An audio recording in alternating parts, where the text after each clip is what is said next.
ದಳಪತಿಯಾಗಿ D ಬಾಸ್ನ ಅಬ್ಬರ, ತಪ್ಪು ನಡೆದಾಗ ದಂಡಿಸೋ ಖಡಕ್ ವ್ಯಕ್ತಿತ್ವ, ಯಾವುದಕ್ಕೂ ಜಗ್ಗದ ಪಾತ್ರದಲ್ಲಿ ಡಿ ಬಾಸ್ ಮಿಂಚಿರುವ ವಿಚಾರ ನಿಮ್ಗೊತ್ತಾ?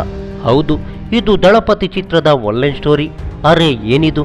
ಡಿ ಬಾಸ್ ಅಭಿನಯದ ದಳಪತಿ ಚಿತ್ರ ಯಾವುದು ಅಂತ ಕೇಳೋದಾದ್ರೆ ನಾವೆಲ್ಲರೂ 1991ರ ಕಾಲಘಟ್ಟಕ್ಕೆ ಕಾಲಿಡಬೇಕು.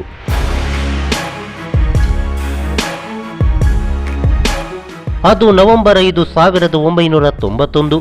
ದೀಪಾವಳಿಯ ಸಂಭ್ರಮದಲ್ಲಿದ್ದ ತಮಿಳುನಾಡಿಗೆ ದಳಪತಿಯ ಎಂಟ್ರಿ ಹಬ್ಬದ ಕಳೆಯನ್ನು ದ್ವಿಗುಣಗೊಳಿಸಿತ್ತು.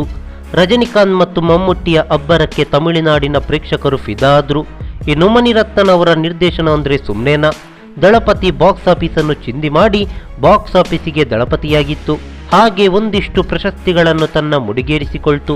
ಎಲ್ಲ ಸರಿ, ತಮಿಳಿನ ದಳಪತಿಗೂ ಡಿ ಬಾಸ್ಗೂ ಏನು ಸಂಬಂಧ ಅಂತ ನೀವು ಕೇಳ್ಬೋದು. ಉತ್ತರ ಬೇಕಾದ್ರೆ 2003ನೇ ಇಸವಿಗೆ ಹೋಗೋಣ.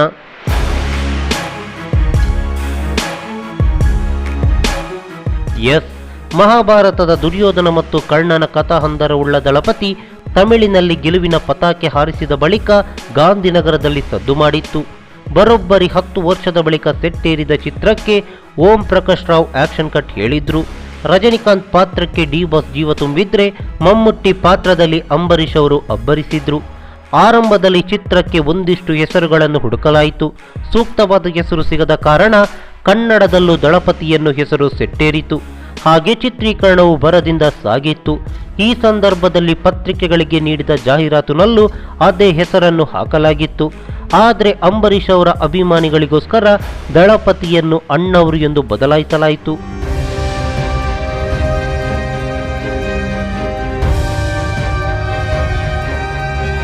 ಅದು ಡಿಸೆಂಬರ್ 18, 2003. ಗಾಂಧಿನಗರದ ಸಾಗರ್ ಮೇನ್ ಥಿಯೇಟರ್ ಸೇರಿದಂತೆ ರಾಜ್ಯಾದ್ಯಂತ ತೆರೆಗೆ ಅಪ್ಪಳಿಸಿತ್ತು ಅಣ್ಣವರು.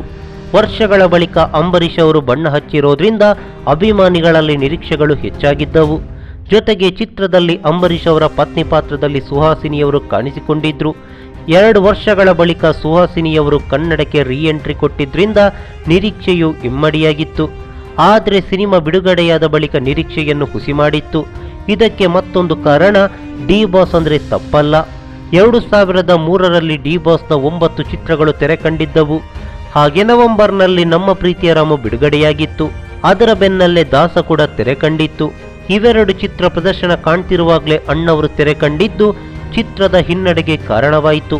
ಸಾಗರ್ನಲ್ಲಿ 4 ವಾರ ಪ್ರದರ್ಶನ ಕಂಡ ಅಣ್ಣವರು ಆ ಬಳಿಕ ಅಲ್ಲಿ ಇಲ್ಲಿ ಅಂತ ಒಟ್ಟು 50 ದಿನವನ್ನು ಪೂರೈಸಿತು.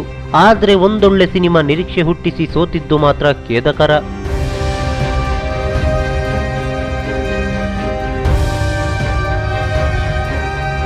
ಈ ಮಾಹಿತಿ ನಿಮಗೆ ಇಷ್ಟವಾಗಿದ್ರೆ ಲೈಕ್ ಮಾಡಿ, ಶೇರ್ ಮಾಡಿ, ಹಾಗೆ ನಮ್ಮ ಕೋಸ್ಟಲ್ ಕನ್ನಡ ಯೂಟ್ಯೂಬ್ ಚಾನಲ್ಗೆ ಸಬ್ಸ್ಕ್ರೈಬ್ ಮಾಡಿ.